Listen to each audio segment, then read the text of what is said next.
मुन्नी, जी हाँ, ये नाम बड़े प्यार से उसकी अम्मा ने रखा था। वैसे बाहर वालों के लिए उसका नाम सिमरन था। घर पर बुलाने के लिए मजबूरी में उसके पापा, दादी और छोटी बहनें भी उसे मुन्नी के नाम से ही बुलाती थी।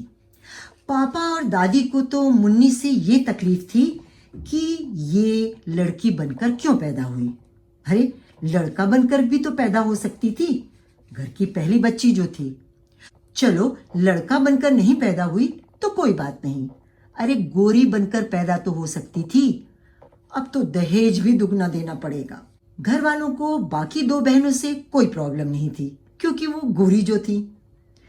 कभी दादी कहती, देखते हैं कौन करेगा तुझसे शादी, कुंवारी ही बैठी रहेगी सारी जिंदगी। दादी तो मुन्नी की अम्मा को भी नहीं बख्शती थी। कहती थी मुन्नी होने वाली थी तो पूरे 9 महीने ये तो नहीं हुआ कि राम लला की फोटो देखती रहती, लड़का भी पैदा होता और देखने में भी सुंदर होता। पर नहीं, पूरे टाइम अपने भाई सुरेश को सोचती रहती थी। तो लो, हो गई सुरेश जैसी काली बलाली लड़की।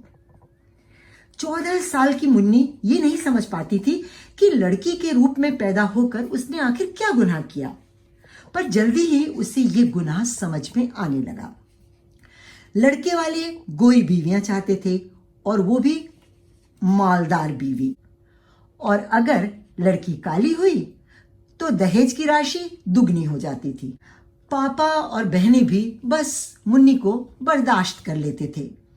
पढ़ाई में वो बहुत तेज थी और हमेशा फर्स्ट आती थी, पर उसे जैसे चैन नहीं था। शीशे में खुद को देख देख कर कहती, देखने में मैं ऐसी बुरी भी नहीं हूं, सच पूछो तो सुंदर ही हूं। अब देखो ना, मिस वर्ल्ड प्रियंका चोपड़ा भी तो काली है, तो मैं थोड़ी सांवली हूं तो क्या हुआ। और वो घर वालों से सवाल जवाब भी करने लगी। यूं कहूं तो गलत नहीं होगा कि वो एक तरह से बागी मुन्नी बन गई। एक दिन वो धड़धड़ाती हुई बाहर से आई और दादी से बोली, दादी, तुम झूठ बोलती हो, हम जानते हैं कि हम खूबसूरत हैं। ये क्या बकवास कर रही हो, दादी ने गुस्से से सवाल किया। देखो दादी, आज हम रिक्शे में जा रहे थे तो वो जो जावित्री है ना, उसका भाई, हाँ, उसने हमें एक चिट्ठी फेंकी। ये देखो, पढ़ो पढ़ो पढ़ो, देखो देखो, चिट्ठी में लिखा है कि तुम बहुत खूबसूरत हो और हम तुमसे शादी करना चाहते हैं। और दादी, एक गाना भी लिखा है, ले जाएंगे दिल वाले दुल्हनिया ले जाएंगे। दादी, गाना थोड़ा पुराना है लेकिन है शादी ब्याह का गाना। हाँ, दादी को तो काटो तो खून नहीं, सीधे मुन्नी के पापा के पास पहुंच गई। अरे, इस कलमुही को देखो तो, अपने लक्षण खुद ही बयान कर रही है कि रिक्शे में हम जा रहे थे तो कोई चिट्ठी फेंक दिया। अरे, लगता है जैसे कोई मेडल जीत के आ रही हो। अरे जल्दी इसे घर बिठाओ, कोनो लड़का उड़का ढूंढो और जल्दी शादी करो, नहीं तो बहुत बदनामी होगी। जितना दहेज देना हो दो भैया, लेकिन जल्दी से इसकी शादी ब्याह कर दो। शादी तो हम बाद में करेंगे दादी, पहले ही बताओ कि हम खूबसूरत है या नहीं।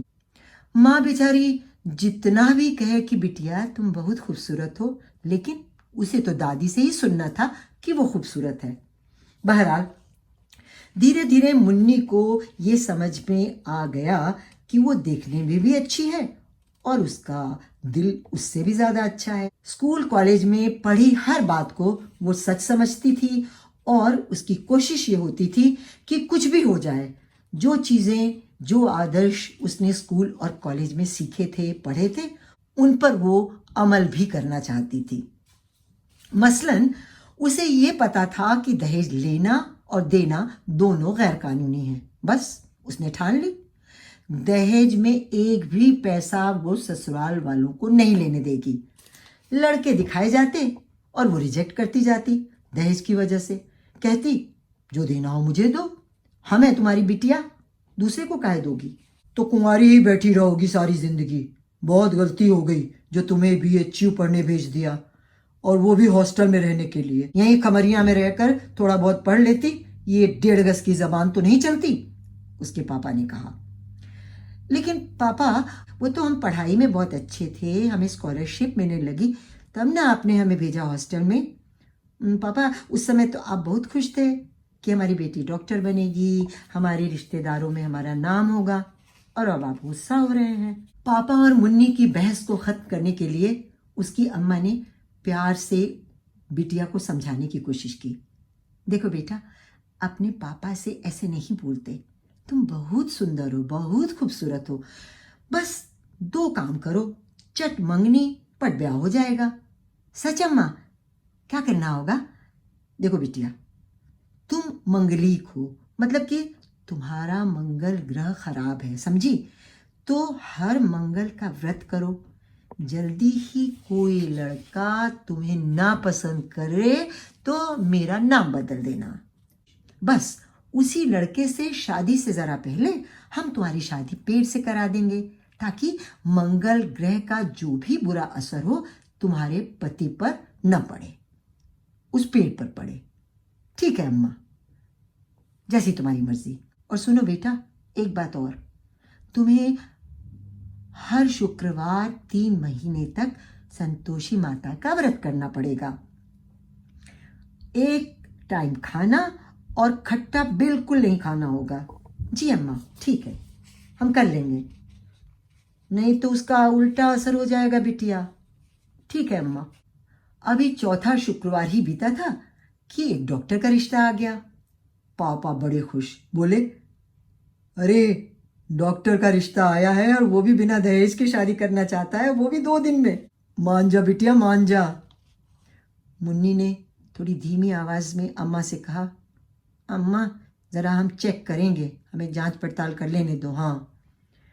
बस जल्दी उसने जांच पड़ताल शुरू कर दी।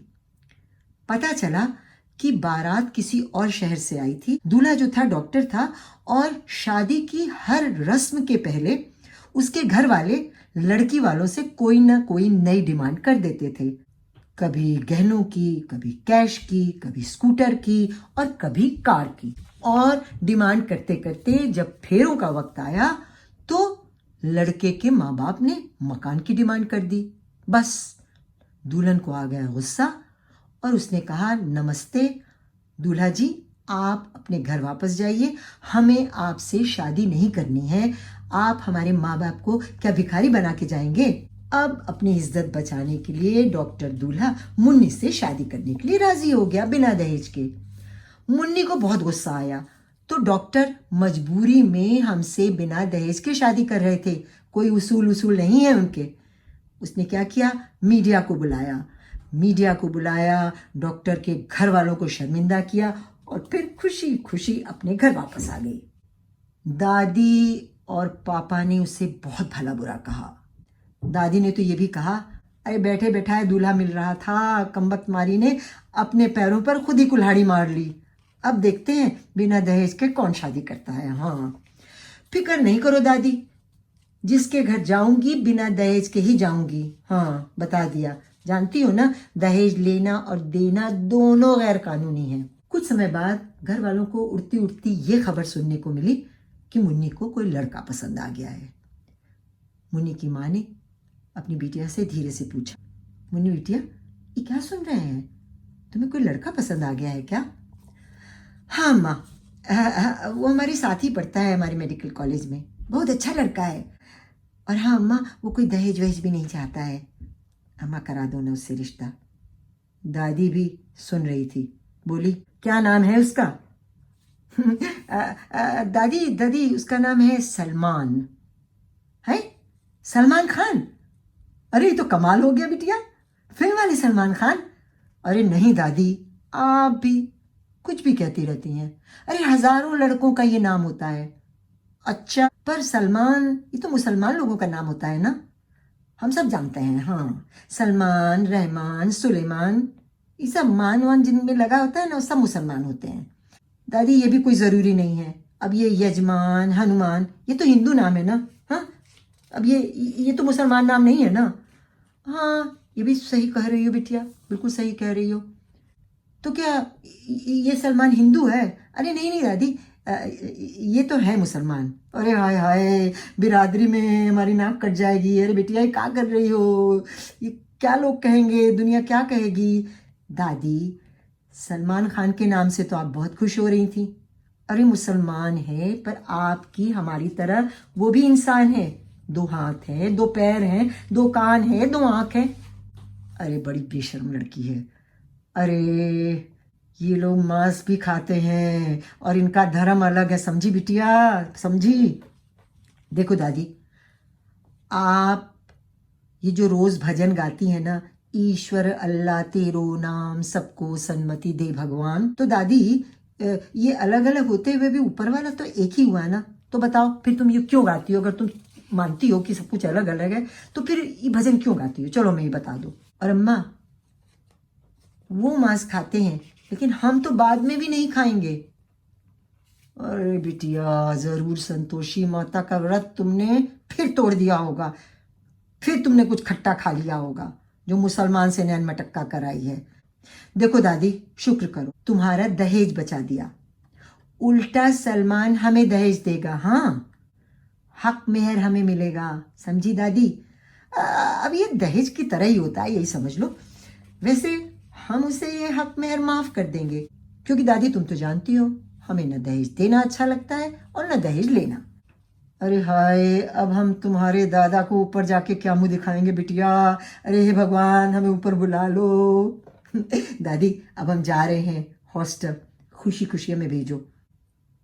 वैसे दादी, सलमान कहते हैं हम बहुत खूबसूरत हैं। चलो अब तुम भी मान लो ना कि हम खूबसूरत हैं, हैं?